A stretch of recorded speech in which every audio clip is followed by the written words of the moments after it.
Welcome to my channel. இன்றைக்கி நம்ம சேனலில் ஒரு வித்தியாசமான லஞ்ச் மெனு தாங்க. இன்றைக்கி காலையில் நான் என்ன செஞ்சுருக்கேங்கிறத இன்றைக்கி வீடியோ எடுத்து போட்டிருக்கேன். அதுக்கு வந்து நான் இன்றைக்கி வாழைக்காய் வறுத்துருக்கேன். வாழைக்காய் ஒரு சின்ன சைஸ் வாழைக்காய், ஒரு 4 வாழைக்காய் கொஞ்சம் லேசாக பழுத்துருச்சுங்க. அதைத்தான் நான் கட் பண்ணி வச்சுருக்கேன். கண்டிப்பாக என் மகன் கண்டுபிடிச்சி திட்டுவா. லேசாக பழுத்தது வறுத்தோம்னா அது என்ன தான் நம்ம காரம் போட்டு வச்சாலும் அது கொஞ்சம் இனிக்கிற மாதிரி தான் இருக்கும். எண்ணெய் ஊற்றி எண்ணெய் காஞ்சதும் கொஞ்சம் சோம்பு போட்டு, சோம்பு பொரிஞ்சதுக்கப்புறம் நான் கட் பண்ணி வச்சுருக்க வாழைக்காயை நம்ம அதில் சேர்த்து நல்லா எண்ணெயிலே கொஞ்சம் வதக்கிட்டு, அதுக்கப்புறம் நம்ம வந்து தேவையான அளவு நம்ம மஞ்சள்தூள், மிளகாத்தூள் சேர்த்துக்கணும். எவ்வளோ தான் நம்ம மிளகாத்தூள் கொஞ்சம் கூடவே காரம் போட்டால் கூட அந்த இனிப்பு லேசாக இருக்கத்தான் செய்யும். முடிஞ்ச வரைக்கும் அந்த வாழைக்காய் லேசாக பழுத்துருச்சுன்னா செய்யாதீங்க. அந்த டேஸ்ட்டு பிடிக்க மாட்டேங்குது எங்களுக்கு. உங்களுக்கு பிடிக்குமாங்கிறத பாருங்கள். இதுக்கப்புறம் நான் இது வந்து கொஞ்சம் மஞ்சள்தூள் போட்டுட்டு ஒரு நல்ல காரமான மிளகாத்தூள், அதனால் 1.25 ஸ்பூன் போட்டிருக்கேன்.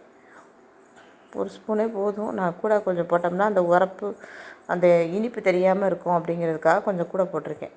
போட்டு நல்லா அந்த எண்ணெயிலே நல்லா எல்லாத்தையும் நல்லா மிக்ஸ் பண்ணிடணும். மிக்ஸ் பண்ணிவிட்டு நம்ம சிம்மில் அடுப்பை வந்து மீடியம் ஃப்ளேமில் வச்சிடணும். மீடியம் ஃப்ளேமில் இல்லைனா லோ ஃப்ளேமில் வச்சுட்டு உங்கள் அடுப்பு எப்படி எரியுமோ அதுக்கு அந்த மாதிரி வச்சுட்டு நம்ம அடுத்த வேலையை பார்க்கலாம். நான் அடுத்து பக்கத்து அடுப்பில் சோறு வெந்துட்டுருக்கு. நான் சாம்பாருக்கு பருப்பு, தக்காளி, வெங்காயம்லாம் போட்டு பருப்பு வேக வச்சு எடுத்துட்டேன். பருப்பு வேகும்போது கொஞ்சம் வெந்தயம் போட்டு வச்சு பாருங்கள், சாம்பார் நல்ல டேஸ்ட்டாக இருக்கும். எல்லாம் போட்டு எடுத்து வச்சுட்டேன். இதில் வந்து நல்லா மிக்ஸ் பண்ணதுக்கப்புறம் கொஞ்சம் பாதி வெந்ததுக்கப்புறம் உப்பு சேர்த்து அதையும் நல்லா மிக்ஸ் பண்ணி விட்டுற வேண்டியதுதான். மிக்ஸ் பண்ணிட்டு அவ்வளோதான் வந்து கடைசியாக இறக்க போயில நம்ம வந்து வெள்ளைப்பூடு தட்டி போட்டு இறக்கிக்க வேண்டியதுதான். ஆல்மோஸ்ட்டு இது வந்து வெந்துருச்சு.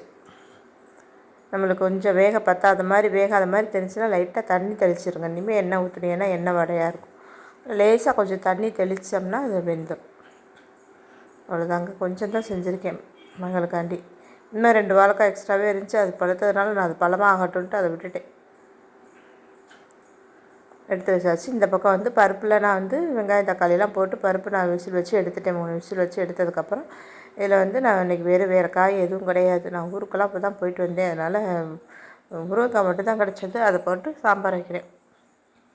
முருங்கைக்காய் போட்டு அதையும் நல்லா வேக வச்சிடணும். முருங்கைக்காய் கொஞ்சம் டைம் எடுத்துக்கும். அது வேக வச்சு எடுத்துக்கணும். வாழைக்காய் வறுவல் ரெடி ஆகிடுச்சு. கடைசியில் நான் பூண்டு தட்டி போட்டு இறக்கியாச்சு. இது வெந்ததுக்கப்புறம் அங்கிட்டு சோறு வெந்துருச்சு. சோறே கவுத்து விட்டுடலாம்.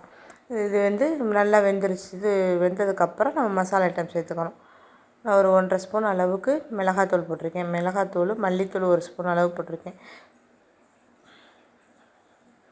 மஞ்சத்தூள் நம்ம ஏற்கனவே பருப்பில் போட்டிருக்கிறதுனால அதை நம்ம சேர்த்துக்க வேண்டாம். போட்டுட்டு இதை நல்லா மிக்ஸ் பண்ணி ஒரு மூடி போட்டு கொஞ்சம் நேரம் மூடி வேக வைக்கணும். வெந்ததுக்கப்புறம் கொஞ்சம் நம்ம உப்பும் போட்டுடலாம்.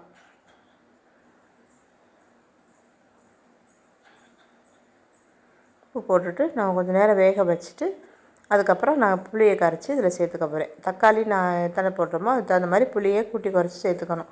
நான் 2 மீடியம் சைஸ் தக்காளி போட்டிருக்கேன். அதனால் இந்த சின்ன நெல்லிக்காய் சைஸ் அளவு புளி எடுத்து கரைச்சி அதே இதில் ஊற்றிட்டு தேவையான அளவு தண்ணி ஊற்றிட்டு இந்த ஸ்டேஜில் உப்பு உரப்பெல்லாம் போதுமா நம்ம செக் பண்ணி பார்த்துட்டு உப்பு பத்தலைன்னா நம்ம போட்டுக்கணும். அவ்வளோதாங்க. அது சாம்பார் இந்த பக்கம் கொதிச்சுட்ருக்கு. சோறுக்கு வடித்தாச்சு, வாழைக்காய் வறுத்தாச்சு. இப்போ வந்து தக்காளி வதக்க போகிறேன். சப்பாத்தி, தோசைக்கு சைடிஷ் மாதிரி வைக்கிறதுக்காக நான் வைக்கிறேன். கொஞ்சம் எண்ணெய் ஊற்றி எண்ணெய் காஞ்சதும் நான் சின்ன வெங்காயம் தான் நைஸாக கட் பண்ணியிருக்கேன். ஒரே ஒரு பெரிய வெங்காயம் இருந்தது, அதையும் சேர்த்து போட்டிருக்கேன். சின்ன வெங்காயம் வச்சு நம்ம இந்த தக்காளி செஞ்சோம்னா நல்லாயிருக்கும்.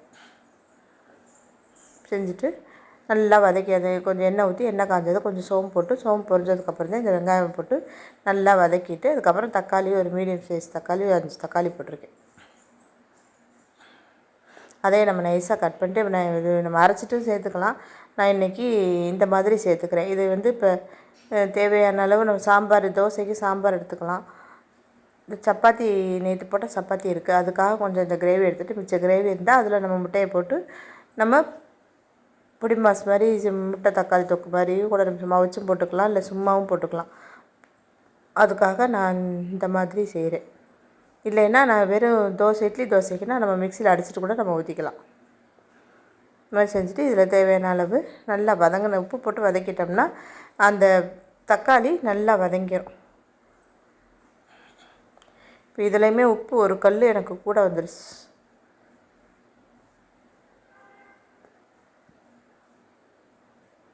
எப்போவுமே கல்லுப்பு போடும்போது கொஞ்சம் கவனமாக பார்த்து போடணும். தக்காளி வதங்கினதுக்கப்புறம் கொஞ்சம் மஞ்சள்தூள், 1.5 ஸ்பூன் மிளகாத்தூள் போட்டு நல்லா மிக்ஸ் பண்ணிடணும். மிக்ஸ் பண்ணிவிட்டு நல்லா வேக விட வேண்டியது தான். மூடி போட்டு வேக வச்சாலும் வேக வைக்கலாம், இல்லை ஓப்பனில் கூட வெந்தாலும் வெந்துடும். எண்ணெயிலே வேக வைக்கணும். லைட்டாக தண்ணி ஊற்றுறதுனா கொஞ்சமாக ஒரு 1/4 டம்ளர் தண்ணி ஊற்றிக்கோங்க.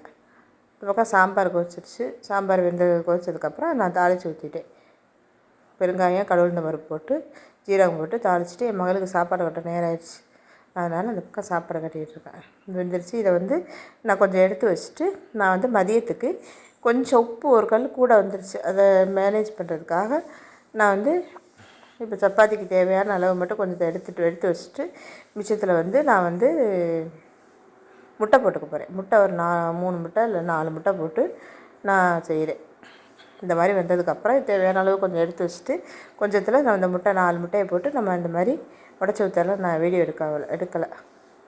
4 முட்டை போட்டு நல்லா அதே தக்காளியிலே நம்ம நல்லா இந்த மாதிரி மிக்ஸ் பண்ணி எடுத்துட்டோம்னா அந்த உப்பும் பேலன்ஸ் ஆகிடும். நம்மளுக்கு முட்டைனா பிள்ளைகளும் பிரியமாக சாப்பிடுங்க. அவ்வளோதாங்க. ஈஸியான சிம்பிளான லஞ்ச் மெனு தான். சட்டுன்னு செஞ்சிடலாம். இதேமாரி நீங்களும் இந்த மாதிரி சாம்பார் வச்சு வாழைக்காய் வறுத்து இந்த மாதிரி முட்டையை போட்டு தக்காளி தொக்கு மாதிரி வச்சு சாப்பிடுங்க. தேங்க்யூ.